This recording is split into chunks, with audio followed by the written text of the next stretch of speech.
네, 오늘은 6월 22일 화요일입니다. 본문은 잠언 27장 14절에서 27절 말씀, 잠언 27장 14절에서 27절까지를 보도록 하겠습니다. 제가 봉독하겠습니다. 이른 아침에 큰 소리로 자기 이웃을 축복하면 도리어 저주같이 여기게 되리라. 다투는 여자는 비 오는 날에 이어 떨어지는 물방울이라.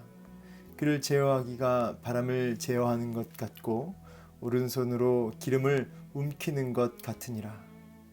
철이 철을 날카롭게 하는 것 같이 사람이 그의 친구의 얼굴을 빛나게 하느니라.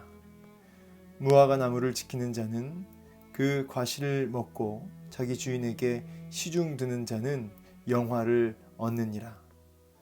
물에 비치면 얼굴이 서로 같은 것 같이 사람의 마음도 서로 비치느니라. 스올과 아바도는 만족함이 없고 사람의 눈도 만족함이 없느니라. 도가니로 은을, 풀무로 금을, 칭찬으로 사람을 단련하느니라. 미련한 자를 곡물과 함께 절구에 넣고 공의로 찌을지라도 그 미련은 벗겨지지 아니하느니라. 내 양떼의 형편을 부지런히 살피며 내 소떼에게 마음을 두라. 대저 재물은 영원히 잊지 못하나니 멸관이 어찌 대대에 있으랴. 풀을 벤 후에는 새로 움이 돋나니 산에서 꼴을 거둘 것이니라. 어린 양의 털은 내 옷이 되며 염소는 밭을 사는 값이 되며 염소의 젖은 넉넉하여 너와 내 집의 음식이 되며 내 요종에 먹을 것이 되느니라. 아멘. 네, 오늘 또 본문을 통해서 또 우리에게 말씀하시는 하나님의 뜻을 또 잘 깨닫는 은혜가 있기를 소망합니다. 14절 보니까 이렇게 시작합니다. 이른 아침에 큰 소리로 자기 이웃을 축복하면 도리어 저주같이 여기게 된다. 그렇죠. 아침 일찍이 이제 막 이웃을 향해서 축복 기도를 한다고 했을 때 그것이 상대방에게는 너무나 큰 고통이 될 수 있는 것이죠. 이른 아침에 잠을 막 깨우면서 선포되는 그런 축복은 사실은 그 상대방한테는 어쩌면 소음으로만 들리는 것이죠. 그래서 선을 베풀려고 하는 좋은 어떤 의도도 있을 수 있고 또 축복 기도하는 열정도 분명히 있는데, 그러나 먼저 고려되어야 할 것은 그것을 받는 사람의 상황과 형편이겠죠. 그래서 여러분, 우리가 예수님을 믿는 자로서 복음을 이렇게 드러내고 증거하고 또 그렇게 축복의 통로로 살려고 할 때 참 지혜가 필요합니다.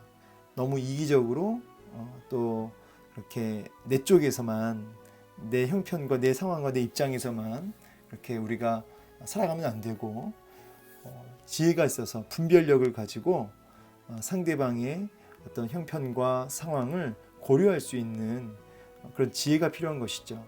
우리 예수 믿는 사람들의 아주 큰 어떤 단점 중의 단점은 굉장히 그 생각이 자기 중심적, 그리고 또 약간의 고집과 이렇게 자기만 보게 되는, 자기 그 바운더리 안에만 딱 갇혀 있는 이런 경우가 많아요. 뭐 그게 이제 이해는 됩니다. 우리가 우리가 믿고 있는 이 진리가, 이 십자가 복음, 또 그리고 이 성경이라고 하는 이 진리가 우리의 절대 진리다 보니까 이렇게 그런 것이 영향을 줄 수 있다고 생각합니다. 그러나 사실은 이 절대 진리를 붙들고 있을수록 더 우리는 하나님이 주신 지혜와 또 분별력을 갖게 되고, 그것을 가지고 뱀같이 지혜롭고 비둘기같이 순결하게 복의 통로의 삶을 살아야 한다는 것이죠. 좋은 의도, 또 귀한 열정, 이런 이웃을 향한 사랑을 하려고 하는 이런 귀한 축복의 모습, 그 중심 하나님 앞에서 우리가 마땅히 올려드리되 지혜롭게 해야겠습니다. 그래서 내 이웃을 사랑한다고 했을 때도 나 중심적으로 사랑하는 것이 아니라 그것을 받는 이들이 형편을 어떤 고려할 수 있는 이런 지혜를 가지고 할 수 있어야겠습니다. 그러면서 이 15절에 다투는 여자는 비 오는 날에 이어 떨어지는 물방울이다. 다툰 여자 하니까 여자를 좀 비하하는 것처럼 들리시겠지만 당시에 이 성경책 이 말씀이 쓰여진 당시에 여성이 갖고 있는 위치가 그런 것입니다. 그래서 오해가 없기를 바라고 다툰 여자, 그것이 남자이든 여자이든 다투는 가족은 이어 떨어진다 이 말은 쉼 없이 그 떨어진다는 뜻이고요. 그것이 고통이라는 거죠. 비참함이라는 것입니다. 그래서 이어 떨어지는 그러니까 쉼 없이 떨어지는 그런 물방울처럼 참 비참하게 되고 쉼이 없는 고통을 안겨다 주는 것이죠.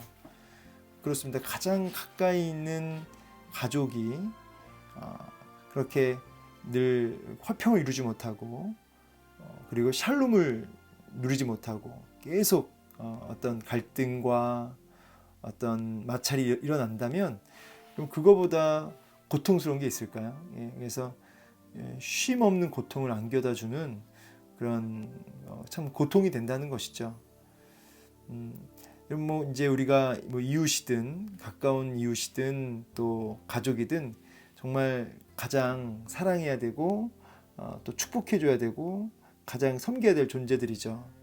그런데 오히려 갈등을 일으키고 다툼을 일으키고 그러면서 사실은 가장 큰 고통을 안겨다 주는 그런 모습이 된다는 것이에요. 참 우리 예수 믿는 사람들은 이웃에게나 또 가족에게나 이어 떨어지는 물방울 같은 존재가 되면 안 된다는 거죠. 이른 아침에 큰 소리로 막 축복하는 그런 자가 되면 안 된다는 거죠. 우리들은 하나님 믿는 사람들로서의 어떤 삶이 필요한데 그 삶은 다른 것이 아니라 상대방을 배려할 수 있는 그런 지혜와 어떤 사랑이 필요하겠습니다. 16절에 그를 제어하기가 바람을 제어하는 것 같고 오른손으로 기름을 움키는 것 같다. 제어한다. 통제하기가 어렵다는 거죠. 바람을 제어하는 것 같고 바람을 어떻게 제어하겠습니까? 오른손으로 기름을 움켜 잡으면 잡히겠습니까? 안 잡히죠. 이 말은 이렇게 갈등을 일으키고 다툼을 일으키고 그렇게 고통을 안겨다주는 이 부분은 숨길 수가 없다는 거죠. 제어가 안 된다는 거죠. 그래서 그 고통이 안으로만 있는 것이 아니라 다 밖으로 드러나게 되어 있다는 것이죠. 그래서 참 괴로움이 더 커지는 모습, 제어가 안 되는 모습을 보고 있는 것입니다. 그러면서 17절에 철이 철을 날카롭게 하는 것 같이 사람이 그의 친구의 얼굴을 빛나게 한다. 그래서 이렇게 우리는 긴밀하게 연결되어 있어요. 그것이 이웃이든 친구이든 가족이든 이렇게 아주 긴밀하게 연결되어 있어서 서로가 서로에게 영향을 깊이 줍니다. 우리 사람이라는 존재가 그렇죠. 서로가 서로에게 관계를 맺고 깊이 영향을 주는 그런 관계가 우리가 세워지는데 철이 철을 날카롭게 한다. 그래서 서로 막 깎이는 거죠.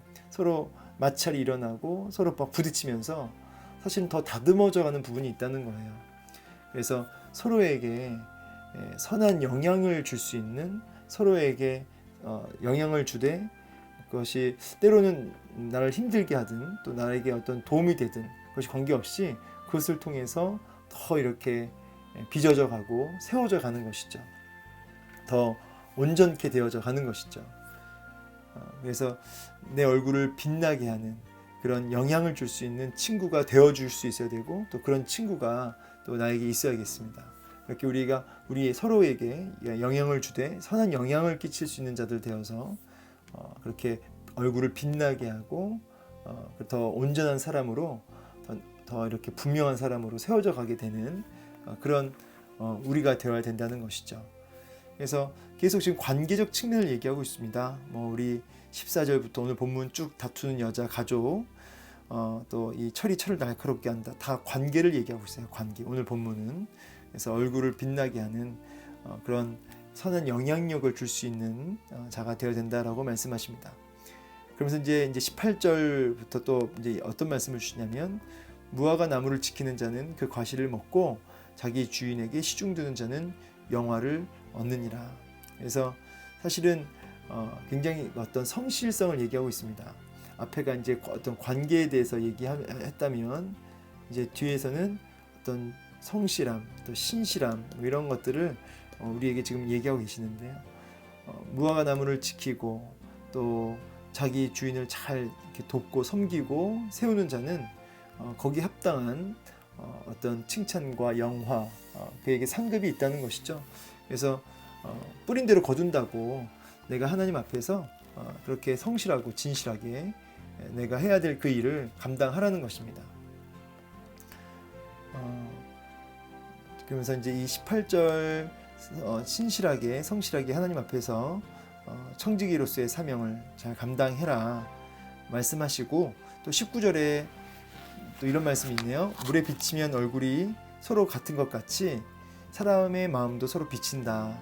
얼굴이 이렇게 이제 물에 얼굴을 딱 대면 얼굴이 이제 분명하진 않지만 이렇게 얼굴이 보이지 않습니까? 물에 얼굴이 비치죠. 그처럼 사람도 서로에게 비춘다는 거예요. 그래서 상대방의 그 모습 속에서 사실은 내 마음을 보는 거고 또 내 모습을 보는 거죠. 내 모습도 보고 또 내 모습에서 상대방의 모습도 있다는 거죠. 역시 이제 아까 위에 관계에 대한 얘기를 했는데 이게 지금 서로가 서로에게 깊이 영향을 끼치는 존재가 바로 우리 인간이라는 뜻입니다. 사람의 마음도 서로 비친다. 서로 보면서 내가 누구인지, 내 마음이 어떤지를 상대방의 모습을 통해서 본다는 거죠. 내 모습을 상대방의 모습에서 본다. 그래서 상대방에게 어떤 실망스러운 모습, 안타까운 모습, 근데 그 모습이 사실은 내 모습일 수 있다는 거죠. 그래서 서로가 서로에게 확인되어지는 거예요. 그래서 때로는 상대방의 모습 때문에 너무 이렇게 실망스럽고 또 너무 안타까울지라도 거기서 자신의 어떤 마음, 자신의 모습도 거기서 볼 수 있는 그런 눈이 있어야 된다는 거죠. 그래서 우리가 서로가 서로에게 깊이 영향을 끼치는 존재다, 이런 메시지가 계속 연결되고 있습니다. 수올과 아바도는 만족함이 없고 사람의 눈도 만족함이 없다. 여기 수올이나 아바도는 이제 사람이 죽어서 가는 곳이에요. 그래서 어떤 지옥도 되고, 근데 이런 곳은 만족함이 없다는 표현은 뭐냐면 그 지옥에 그 죽은 영혼들이 가는 그곳에 수올, 아바돈 같은 의미인데 여기에 수많은 영혼들이 이미 갔잖아요. 근데도 불구하고 만족함이 없다는 거죠. 더 많은 영혼들, 더 많은 그런 죄인들을 삼킬 준비가 되어 있다는 거죠. 그래서 만족함이 없는, 한계 없는, 그래서 계속 그 끝간데 없이 영혼들 삼키고 있는 그런 모습을 하고 있는 겁니다. 근데 그처럼 사람의 눈도 이렇게 만족함이 없다, 이 말은 그 사람의 그 욕심도 이렇게 마치 그 지옥이 영혼들을 막 삼키듯이 사람의 안에 있는 그 욕심이라고 할까요? 정욕이라고 할까요? 그것도 끝간데 없이 그렇게 탐욕이 막 일어난다는 것이죠.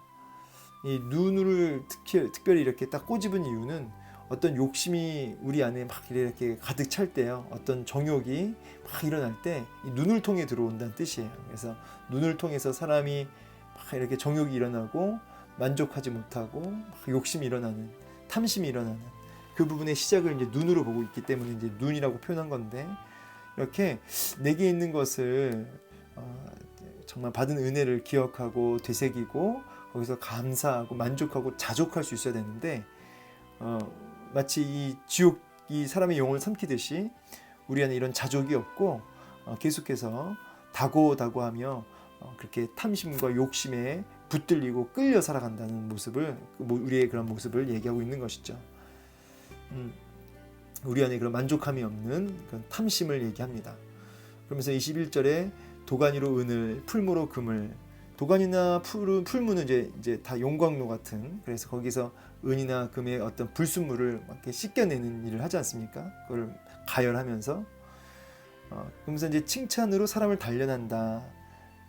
보통 이제 고난으로 사람을 단련한다, 이제 이런 표현은 이제 많은데 칭찬으로 사람을 단련한다 이렇게 얘기하니까 약간 문맥의 흐름에서 좀 깨지는 것 같긴 해요. 뭐냐면 도가니나 풀무는 다 고난의 의미로 이렇게 연결되고, 그래서 고난이 사람을 하나님 앞에 불순물을 이렇게 제거하는, 찌꺼기를 제거하는 그런 하나님의 도구로 쓰임이어진다는 의미로 많이 이렇게 이 말씀이 사용되죠.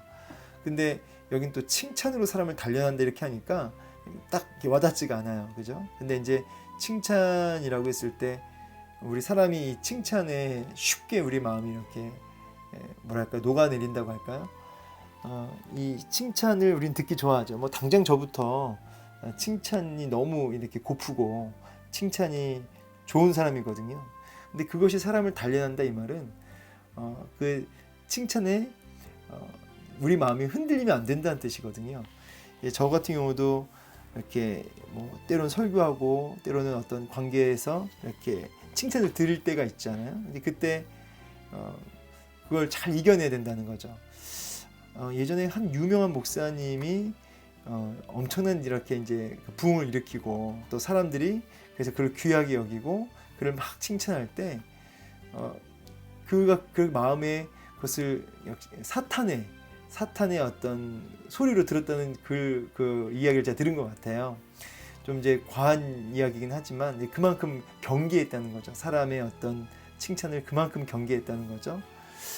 칭찬으로 사람을 단련한다 이 말은 그것을 통해서 내가 더 하나님 앞에서의 칭찬을 받는 사람으로 더 이렇게 나를 세우고 사람의 칭찬에 내가 휩쓸리지 않는 그런 의미에서의 어떤 단련으로 보시면 좋을 것 같습니다.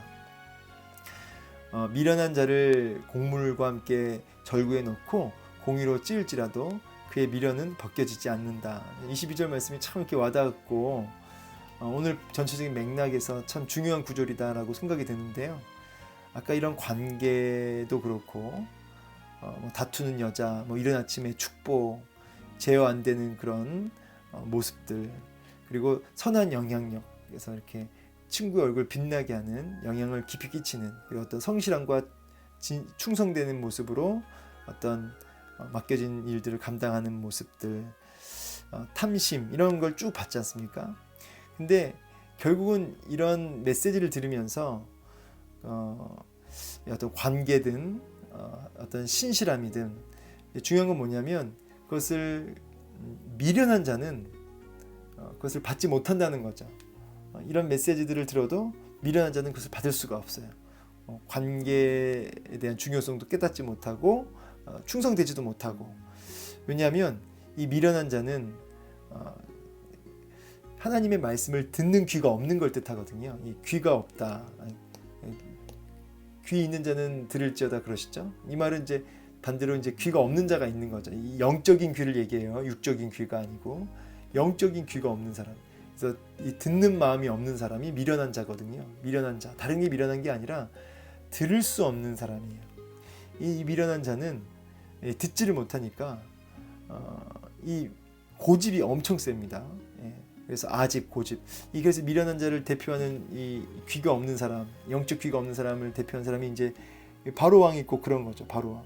그렇게 말해도 아예 막 사인을 보여주고 막 이렇게 10가지 재앙이 있었잖아요. 근데 그런 걸 통해서도 그것을 듣지 못해요.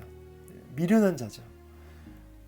그 뭡니까? 그 절구에다가 공부를 넣고 막 이렇게 빻아요. 그죠? 근데 이 미련은 안 빠진다는 거예요. 그 미련이 안 벗겨진다는 거예요. 너무 강력해가지고.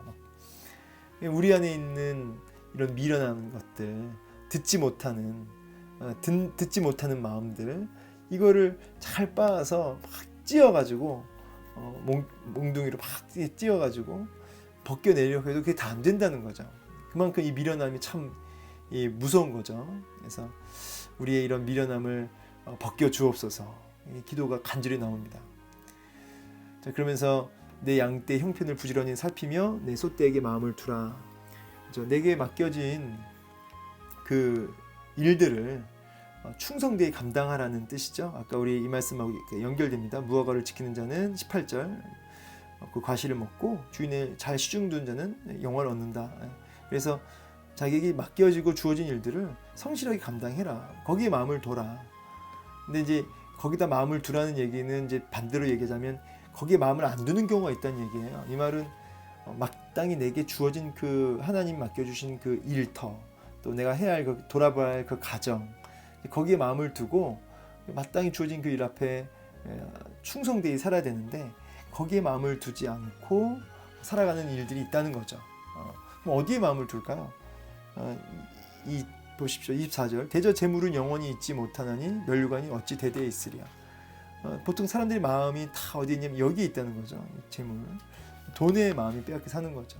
돈을 섬기고 돈에 그야말로 미쳐서 사람들이 살아가는 것이죠. 그러나 성경은 얘기해요. 영원히 있지 않다. 그거는 있다가도 없고 없다가도 있는 것이다. 이 돈이 주는 그 면류관, 그 영광은 대대 있으랴, 대대 있지 않다는 얘기죠. 그거는 사라질 수 있다, 한순간에. 거기에 마음 두지 말고 너에게 맡겨주신 그 일, 그 사명, 그 가정, 거기에 마음을 두고 부지런함으로 돌아보고 세우라는 것이죠. 그러니까 돈을 위해 살지 말고 하나님 맡겨주신 청직의 삶을 충성되게 감당하라는 것이에요. 오늘날 이 돈이면 다 된 세상에서 당장 무식하게 마음을 가족에 두고 그냥 내게 주어진 그 사명과 그 일 앞에 성실하게 살아가는 그 자체의 의미를 두고 살아가는 모습을 어리석게 볼 수도 있겠습니다. 그러나 하나님은 그를 귀하게 보시죠. 돈이면 그것이 돈 되면 다 되는 이 땅에서 그게 아니라 그 과정, 내게 주어진 그 일, 그 앞에 충성되게 살아가는 그 자체를 귀하게 여기는 하나님의 말씀인데 세상과는 참 역행하는 구절이다라는 생각이 들어요. 그럼에도 불구하고 여러분, 우리는 세상과 역행하며 살아야죠.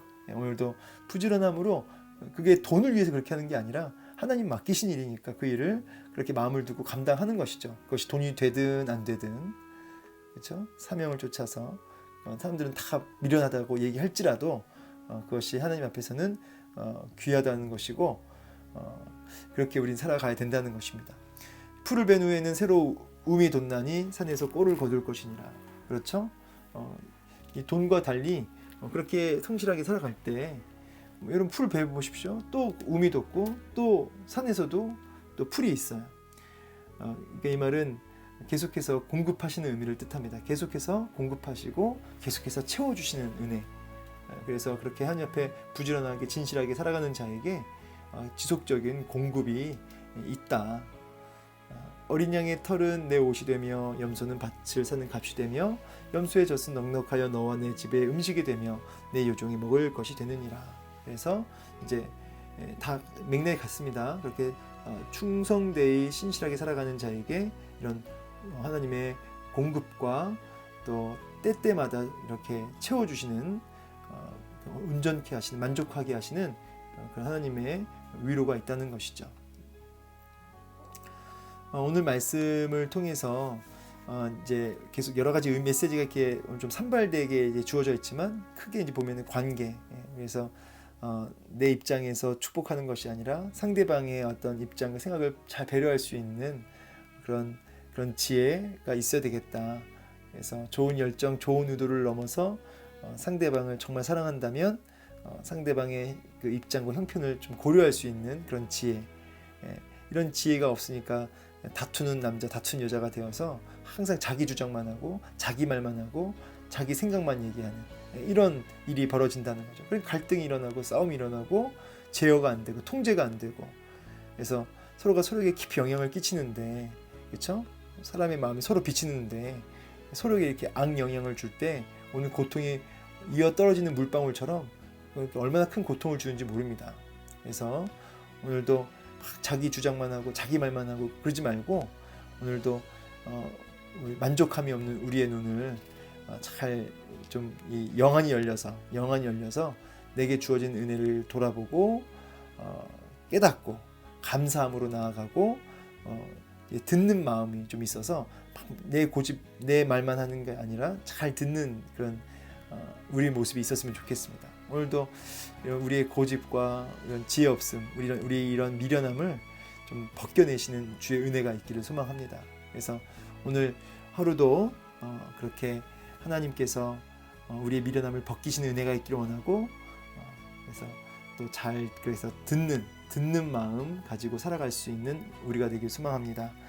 이런 관계에서 참 지혜가 있는 저 여러분 되기를 원하고요. 마지막으로 이 얘기하고 마치자면, 관계가 있을 때 너 있을 때, 그게 남편이든 아내이든 이웃이든 친구이든 직장 동료이든 나와 너의 그 관계, 오늘 본문에서 참 중요한데, 중요한 건 이 듣는 마음이 필요하고요. 듣는 마음, 자기 주장만 하지 말고, 그렇죠? 이렇게 나와 너와의 관계가 바로 세워지려면 나와 하나님과의 관계가 먼저 바로 서야 된다는 거죠. 하나님과의 관계가, 나와 하나님 관계가 바로 세워질 때 나와 너와의 관계가 바로 세워지는 영적인 원리가 있습니다. 그래서 먼저 하나님 앞에서 우리가 신실하게, 그렇죠? 여기 이런 말씀들 부지런히 하나님 앞에서 하나님과 나와의 관계를 바로 세울 수 있는 여러분 되기를 원합니다. 저와 여러분 되어서 하나님과 나와의 관계가 바로 세워져서 나와 너 사이의 관계도 회복되고 세워지는 은혜가 있기를 소망합니다. 감사합니다.